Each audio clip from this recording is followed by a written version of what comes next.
Welcome to the World United. Welcome to the World United. We're going to move on here right now. And our next speaker. Thanks, guys. Thank you, Nikki. See you later. Our next speaker, excuse me, is Flic Manning. Flic is the author of Living Humans, Sustainable Strategy for Invisible Illness. She's a wellness expert and a neuroplastician. Plastician, yes. And when I read Flic's bio, I have to say I was so intrigued because Flic built a successful 20-year career as a dancer and a choreographer while living with chronic invisible diseases. She'd gone on to craft a very visible life on stage, music video sets, and even worked in, with some real business legends while living in San Francisco. And all the while she was helping herself become qualified as a wellness and a holistic therapy expert and a neuroplasticity expert. So she's designed and devised a system of wellness for herself that allowed her to thrive while respecting her own chronic illnesses. And she found Flic, I give up. I need you to pronounce all this for me because I'm going to just mess it up and I'd rather you do justice. That's fine. It's authentic. So like authentic, but with a C at the front. Excellent. But thank you for the introduction, Mike. I really, really appreciate it. And you'll have to excuse me. I have actually got my puppy dog with me today who's a little bit unwell. So if you see some fluffy ears appear in the video for anyone that is watching, I do need to monitor him a little bit. So I do apologize for that. I'm just going to share my screen. So just bear with me one moment. Okay, hopefully everyone can see my screen. Excellent. Yep. Fantastic. Okay, just get into the right mode. All right. So today I'm going to be talking about riding your chemical highway, and in particular about understanding your nervous systems and how to operate them for pain and stress relief, which I think is a pretty important topic, especially at the moment with everything that's been going on with the pandemic over the last couple of years. Wherever you are in the world, it has affected absolutely everybody. But here in Melbourne, where I'm based, we've actually had, I think, the record longest amount of lockdown in the whole world. So there's definitely been a lot of stress and a lot of pain going on. And so this is a really, topical topic. So I do hope that you'll enjoy. Now, before I kick into all of the detail, I did also just want to, pay my respects and acknowledge that I am currently on stolen land here in Australia. I'm coming to you today from the land of the Wurundjeri people of the Kulin Nation. And I wanted to pay my respects to elders past, present, and emerging who are Torres Strait Islander, Aboriginal, or First Nations who may be with us today. So thank you and welcome, everybody. Okay, so as Mike said, he's already given me a bit of an intro there, so I'm not going to go into all of the detail, but I did write a book called Living Human, which is about sustainable strategies for coping and living with invisible illnesses. And that has certainly been a huge part of my life and my story, dealing with chronic health conditions and diseases, many of which are invisible, and the many mental health obstacles that I've had to encounter as part of essentially living with conditions that are not well understood and certainly not well treated widely by the traditional health community. So really left with no other option.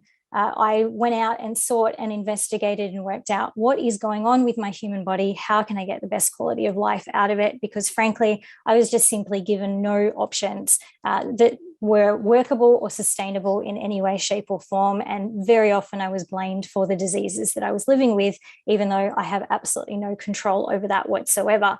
So rather than actually giving up and throwing in the towel, I decided to do the complete opposite and thought, well, if I'm going to go out, I'm going to go out with having given everything a go. And that led me to essentially creating a system of well-being that I share now with my clients under the company name Authentic, where I work with people with other chronic health conditions, chronic pain conditions, disabilities, and mental health conditions as well, to help them attain a quality of life that's inclusive of the experiences that they are going through. So a lot of what I'll be talking to you about today has come from that lived experience point of view that then obviously went and inspired me to go and do the actual study and to learn the science around it. So hopefully you will get a little bit of a different angle on some of the concepts around pain and stress management today. And of course, just a bit of food for thought. I do want to encourage everyone to make sure that they spend a lot of time going forward really thinking about their human body and their human mind very much individually and tailoring their self-care towards it rather than worrying about what the rest of the world is doing, what the person next to you is doing, what your partner might be doing, for example. It's really about understanding your humanness and bringing out the best of yourself by tapping into that with kindness and curiosity. So let's get started by having a look at the flow. So I want you to think of the body and the brain really as a chemical highway. So all day, every day, whatever we eat, we consume, we think about, do or don't do has a direct effect on the chemicals and hormones that our body releases. And these each have physiological responses or things that happen within the body that end up leading us towards or away from our best quality of life and our ability to deal with pain and emotion and stress that comes up. The system works a little bit like this flow. Obviously, I've simplified it down to sort of try and give us a quick recap over how it works. We have our brain. There's a lot of different segments, hemispheres, and areas of the brain that operate and do different things for us. The brain kicks off or triggers our nervous systems. And we have three nervous systems. We have the central or automated nervous system, the sympathetic nervous system, and the parasympathetic nervous system. Each of these nervous systems, when triggered, will release different neurotransmitters or activate different areas of the body responsible for different hormonal releases. And these neurotransmitters are sent out across the body to prepare the body for various different activities based on whatever the brain has decided we need to be ready for. This gives us a range of different physiological responses. And those physiological responses operate as a call and response system for the brain. So when we are stressed, for example, that would be our sympathetic nervous system being triggered. This comes from a part of the brain called the amygdala, which is our least evolved part of the brain. We call it the lizard brain. It's the first brain that we had really as a human species and is really only responsible for keeping us alive in threatened situations. When that is triggered to operate because our brain decides we're in a stressful situation or there's some kind of threat, we release adrenaline and cortisol. These have all sorts of different effects on the body, for example, like increasing our blood pressure and our cardiovascular system. We start to almost hyperventilate when we breathe. It disables our immune system from operating. It suppresses serotonin, which is also created inside the gut. It prevents our circadian rhythm or our sleep cycle from functioning, so it loses its time and place, and will increase the likeliness of any experiences we have of physical pain and emotional pain because it is about threat perception. Be alert. It also sends all of our blood out to our extremities to prepare us to either fight or flight, or in some cases to freeze. It does not help us at all to think long term. It actually prevents short to long-term memory transfer. We cannot do emotional regulation at that point. So there's a whole bunch of different things that end up being physiological responses simply because the brain has activated the sympathetic nervous system, which sends out the neurotransmitters adrenaline and cortisol. Now, because it's a call and response system with the brain and the body, when we get to the point of having these physiological responses, if we do not respond to those responses, in other words, if we do not recognize that we are stressed or we are in pain and we don't do anything to adjust that situation, the brain considers that to have been, I've told you there's something going on, you're not doing anything about it, therefore you must still be in that stressful or pain situation. Therefore, the message that goes back up to the brain is, we need to remain active and alert. We are still under threat. Therefore, we must continue to pump adrenaline and cortisol. We must be ready to fight or flight. Now, this is all well and good, of course, if you are in a life and death situation. But of course, our least evolved part of the brain, the amygdala that operates this, actually doesn't know the difference between running after a woolly mammoth and hiding in a cave for our survival, or the fact that we've got way too many emails in our inbox, or our phone hasn't stopped ringing for the day, or we've had an argument with our loved ones. It cannot distinguish between those things at all. So therefore, so many things can trigger the sympathetic nervous system. And certainly over the last couple of years with the pandemic, and those that are living with chronic pain conditions or chronic health conditions in particular, and mental health conditions, will operate very much from the sympathetic nervous system. Not a great place for us to operate because the physiological responses are so intense. That's just one example of what one of your nervous systems can actually do. On the other hand, we've also got our parasympathetic nervous system. This is a fantastic system, and the one we ideally want to be operating from most of the time, because this is the one that's operating to tell all of our organs to do high-level functioning. It says everything is okay. You are not under threat. You can digest your food correctly. You can have your circadian rhythm and get good quality sleep. You are able to transfer memory from short to long term. And you can cognitively and clearly think about things in a way that is logical and makes sense. You're able to process your emotion better. You're able to deal with pain that arises better from the parasympathetic nervous system. And that is because it's also pumping out the neurotransmitters like the endorphins, dopamine, serotonin, and oxytocin, which are responsible for making you feel loved, safe, and supported, for reducing physical stress, for upping the effectiveness of your major organs, and for taking the pressure off your cardiovascular system. So the physiological responses you're going to have are completely different. Our central nervous system, which is our third nervous system, we can't do an awful lot to change the operation of that at this point in time. A lot of research is still being done about that nervous system, but it is largely the one that's responsible for keeping you alive when you're asleep, when you're unconscious, for example. So a very important system that keeps you breathing, and it keeps your heart pumping and keeps your brain switched on. But other than that, there's not an awful lot we can do to get in there. The physiological responses and actually being able to interrupt at the point of physiological response is what we can do for our sympathetic and parasympathetic nervous systems. And this is really, really important if we want to combat pain and stress in our day-to-day lives.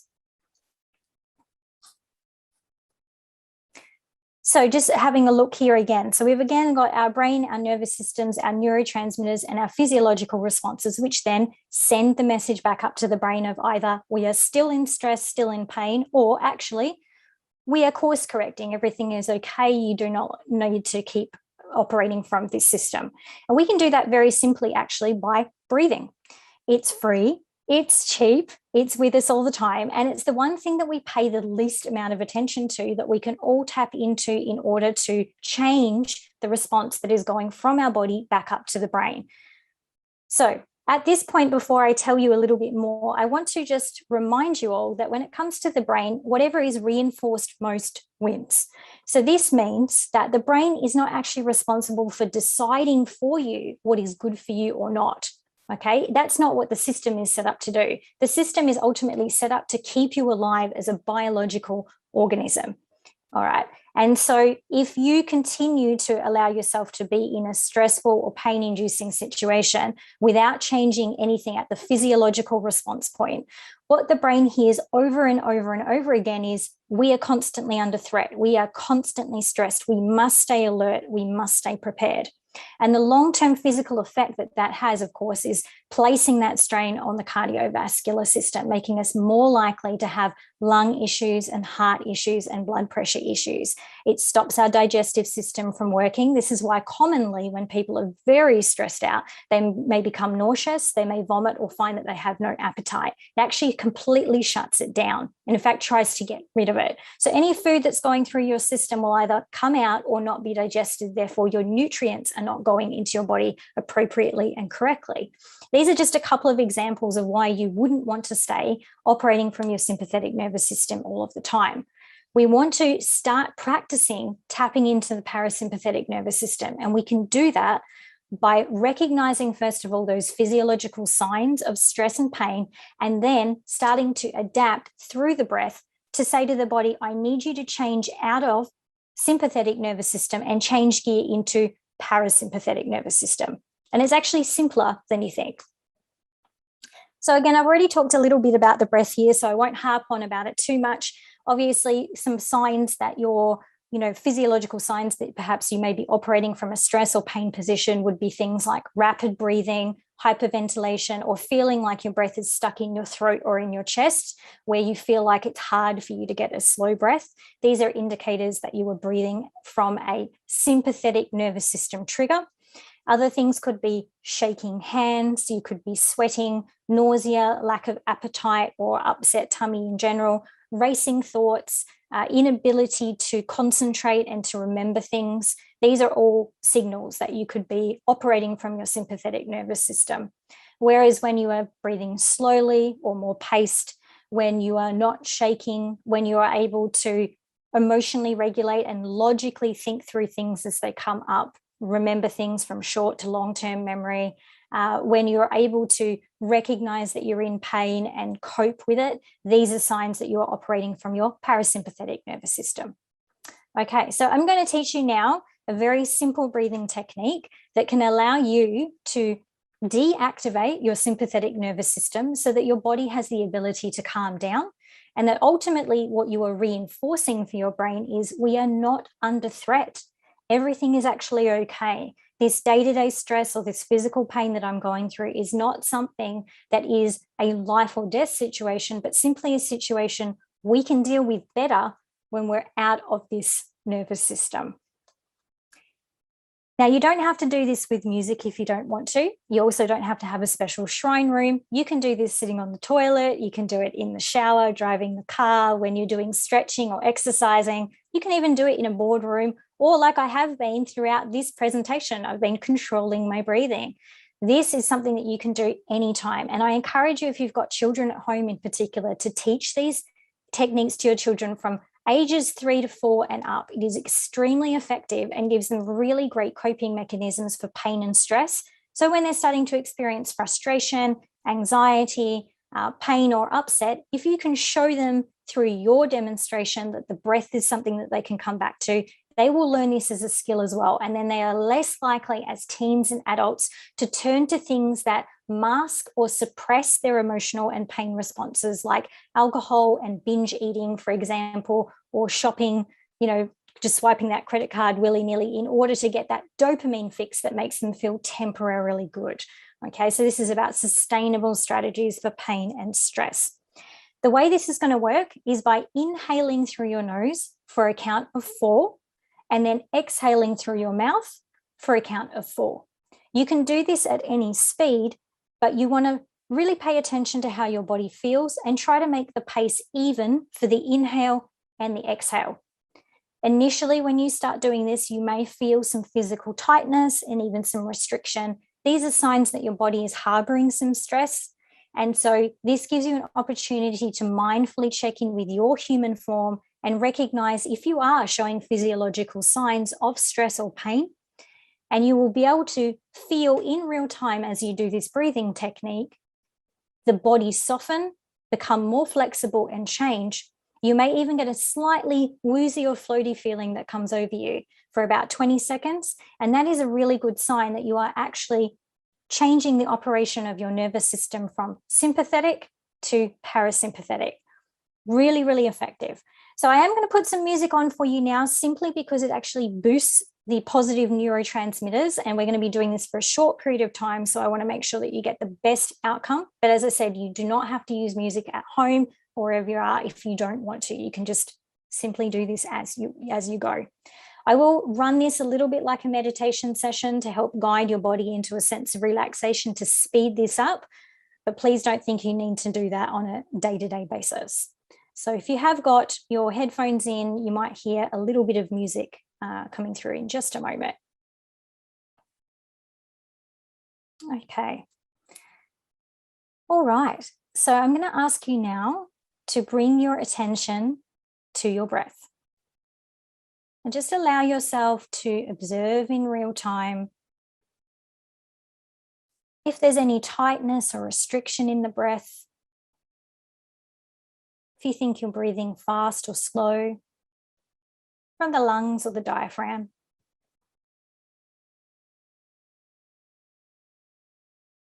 Feel free to shut your eyes if you'd like, so that you can focus in a little bit more on the physical sensation of your breath.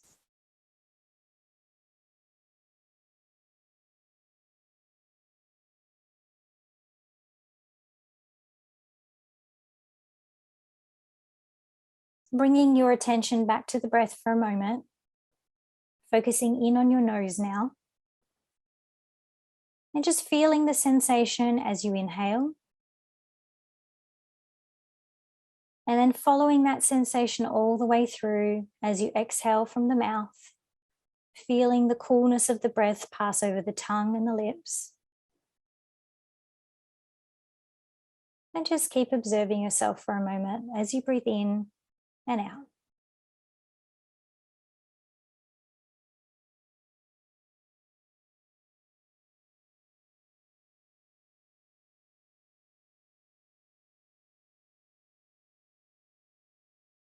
And now when you're ready, I'd like you to start counting your breath.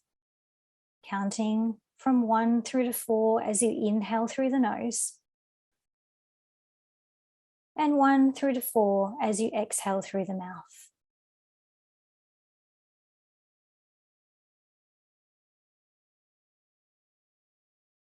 Continue to count and breathe in this pattern.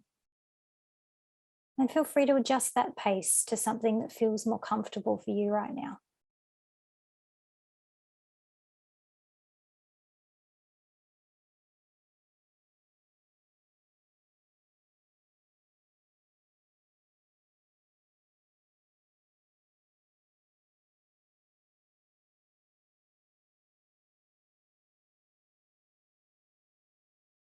If you find yourself being pulled away by thought, that's okay. The brain's designed to think. Just bring your attention back to the counting when you can. And allow yourself to observe your human form in real time as the breath and your control of the breath changes your ability to breathe slowly and deeply. And as you feel your shoulders drop and your stomach unclench, your brow and your jaw soften and relax.